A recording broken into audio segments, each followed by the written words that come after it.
I know, another video about sexism. I'm as tired of it as you are, but having just recently seen Ride Along 2, I was struck by a wave of inspiration.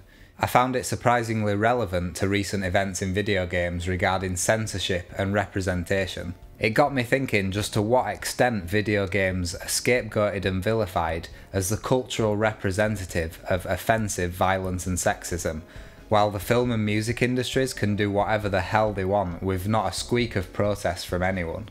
You may not find any new arguments in the video, but perhaps a different angle to the most obvious of arguments, which some people just cannot seem to accept. I'll press on anyway, and I'll try not to use too many buzzwords.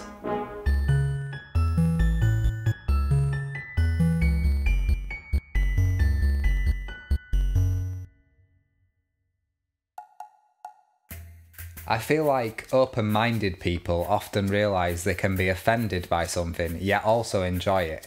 Human Centipede 3 is my ultimate example.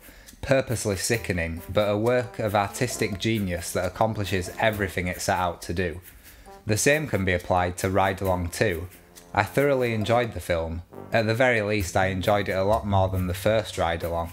But it was undeniably offensive and insulting to the viewer's intelligence. Any complaint ever brought forward against the depiction of women in video games is present in this movie tenfold. But let us start with the film's depiction of video games themselves. The main protagonist, Ben, is a video game fanatic. In the first Ride Along, we're introduced to him whilst he's playing a Call of Duty-esque game. This is merely a grotesque CGI approximation of a video game though, and looks more like a PlayStation 1 era cutscene rather than actual gameplay. In any case, Ben's love for video games serves him well as an aspiring police officer, as he now knows the exact model of gun someone has just by hearing it fire. It would have been nice to have a reference to an actual game in there, such as the Battlefield series, with its excellent sound design.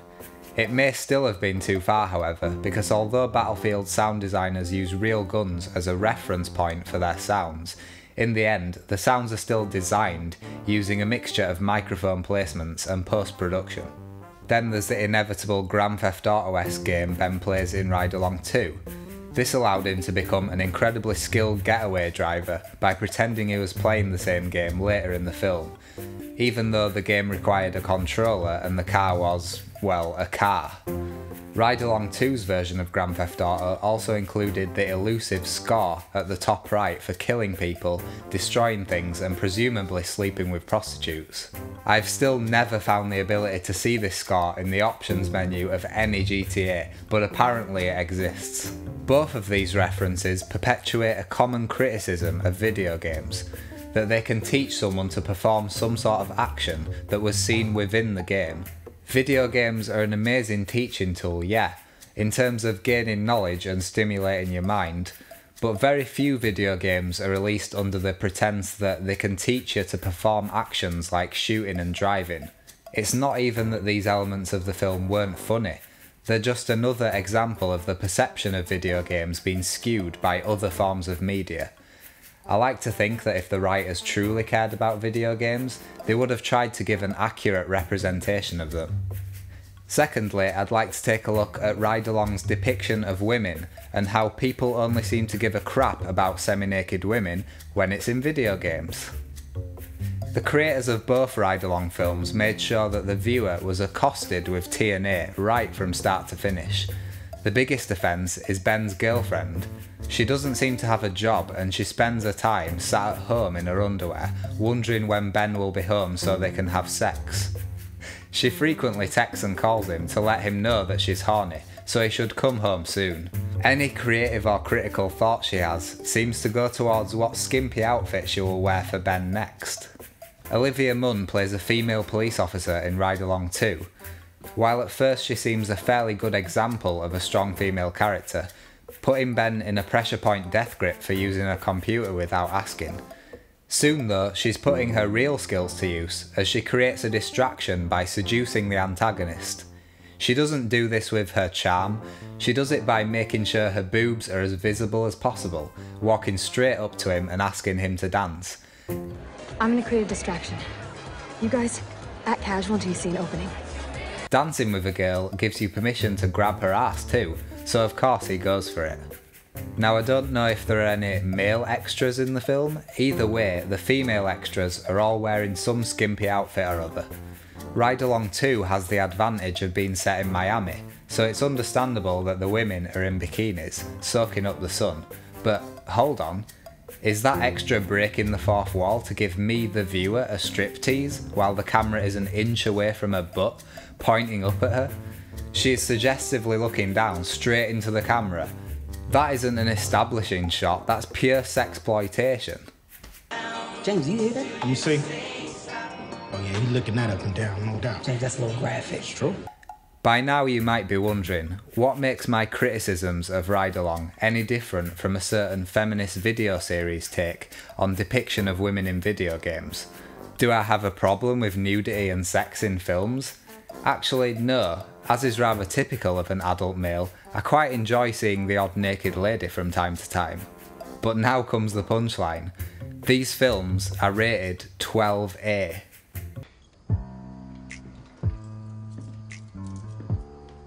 Oh, I respect you. Well, obviously not, because we're sitting here talking about my passion and... Wow. I respect that. I do. A lot. Practice run for the wedding night? Yeah, I mean, we're here. I'm taking you into custody. That is fucking disgraceful. Even as someone whose favourite film as a 6-year-old was Aliens, I can safely say that the amount of sexual content in this film that should 100% not be shown to children is outstanding. The depravity of the film goes beyond that though. Just like the horrifying music industry that markets glorified strippers like Nicki Minaj to children, this film is clearly heavily marketed for and aimed at young teenagers. This is through its use of references to things like mobile phones and ringtones, and the general juvenile way it handles most of its aspects, including the fake video games that Ben plays. Jesus Christ, I could turn this video into a whole series on double standards between video games and other industries. Think how many film trailers you've seen recently that have had a few seconds of a woman in her underwear walking away from the camera, for no other reason than to tell men, look, there are semi-naked women in this movie, you should go see it. But surely games are worse, right? Surely games are aimed more at kids, so rampant censorship in video games is justified, right? Well, let's have a look at some video games that have been criticised and censored for their sexual content and their legal age requirements. Dead or Alive Extreme, mature 17+. Fire Emblem Fates, 15+ in Japan. Xenoblade Chronicles X, 15+ in Japan. Blade and Soul, 18+ in Korea. Criminal Girls, 17+. Mass Effect, mature 17+. Grand Theft Auto, mature 17+. Drakengard, mature 17+. And on and on and on and on. So there we have it. It's completely okay for a 12-year-old to watch a film featuring a woman in a kinky cop outfit, whose sole character trait is that she's always horny, whose sole purpose in the film is to be ogled at by the audience. But it's not okay for that same 12-year-old to change the breast size of a character in Xenoblade Chronicles X, and it's certainly not okay if they live outside of Japan. This double standard is ridiculously obvious to anyone with any critical thought whatsoever. So why is it that this kind of content in video games is deemed more offensive or damaging than in a film or music video? I don't think we'll ever know, but I don't think these kinds of videos will go away until every critic of violence and sex in video games realises just how flat their argument falls.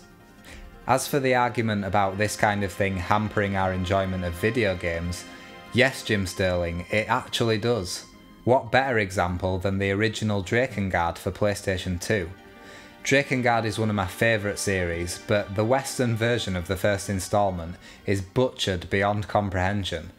This game has incest, paedophilia, cannibalism, and evil giant flying naked babies that cry when you kill them. Which of these do you think was censored for Western audiences? Right, incest and paedophilia. And because these things are really relevant to the characters and the plot, it's a bit of a chore for Western audiences to figure out the often nonsensical dialogue and story, as massive chunks of it were either cut out or brushed over in the translation. This can easily be compared to the recent censorship of the lesbian subplot in Fire Emblem Fates, and this kind of censorship is obviously going to affect the output of future games by any and all in the video game industry, as we've seen. It's needless censorship of games without the companies even being forced to do so by law.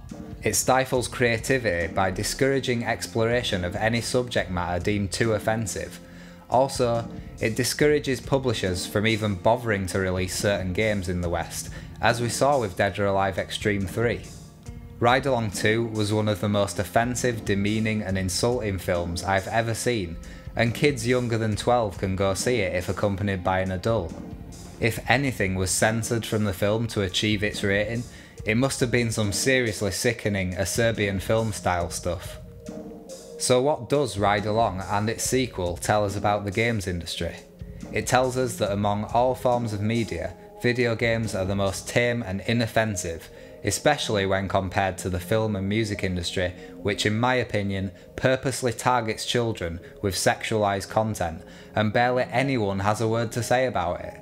It tells us that any critic of the depiction of women in video games is completely deluded.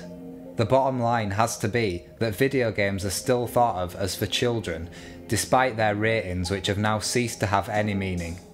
Even this Christian review site gave Ride Along 2 a positive review, and while they did mention the sexual content, seemed more concerned with the amount of times the Lord's name was taken in vain than how 12-year-old boys may now think that a girlfriend is someone who waits at home for you all day in their underwear.